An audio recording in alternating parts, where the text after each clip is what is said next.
জন্মদানের কথা শুনলে যে কেউ আবেগী হয়ে উঠবেন।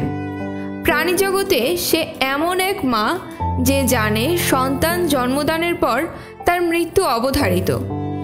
তা সত্ত্বেও অত্যন্ত যত্ন ভালোবাসায় সে সন্তান জন্ম দেয়। সন্তানকে রক্ষা করতে শত্রুর দিকে ছুড়ে দেয় বিষাক্ত পদার্থ।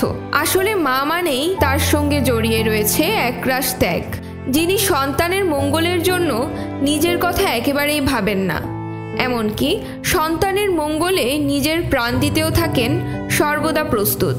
একটি মা অক্টোপাসের আচরণ অনেকটাই মানুষের মতো।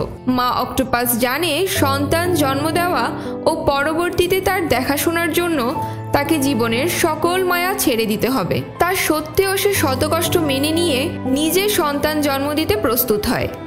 মা অক্টোপাস গর্ভধারণের পর থেকেই অন্যান্য সামুদ্রিক প্রাণী থেকে আলাদা হয়ে যায়। সমুদ্রের তলদেশে নিরাপদ ঘর নির্মাণ করে অপেক্ষায় থাকে ডিম পাড়ার। ডিম পাড়ার পরবর্তী সময় অন্যান্য প্রাণী যেমন কাঁকড়া, ছোট মাছ থেকে শুরু করে সবার কাছ থেকে নিজের ডিম রক্ষা করতে মা অক্টোপাস রীতিমতো লড়াই করে যায়। 2014 সালের এক গবেষণায় দেখা যায় গ্রানেলডন বোরোপাসিয়া প্রজাতির একটি মা অক্টোপাস গভীর সমুদ্রে প্রায় 53 মাস ধরে তার ডিমগুলোকে সযত্নে রেখে অপেক্ষা করছিল কখন জন্ম নিবে তার সন্তান।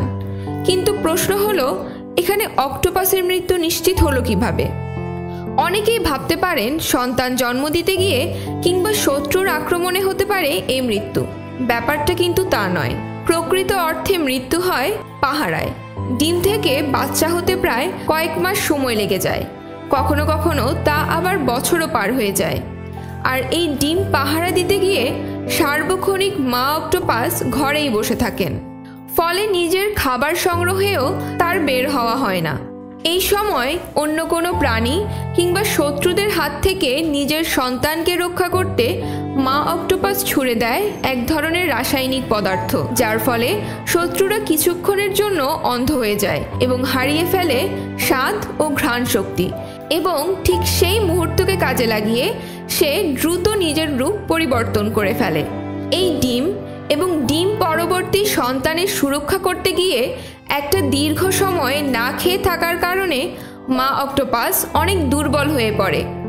আবার সমুদ্রের নিচের তাপমাত্রা কম হওয়াতে সে পরিবেশে মানিয়ে নেওয়াও তার জন্য কষ্টকর হয়ে পড়ে। ফলে বাচ্চা হতে হতেই মা অক্টোপাসের মৃত্যু হয়। যে বাচ্চার জন্য তার এত কষ্ট, সে বাচ্চা অনেক মা অক্টোপাস দেখেও যেতে পারে না। তাই তো মা অক্টোপাসকে প্রাণীকুলের সবচেয়ে নিঃস্বার্থ মা বলা হয়।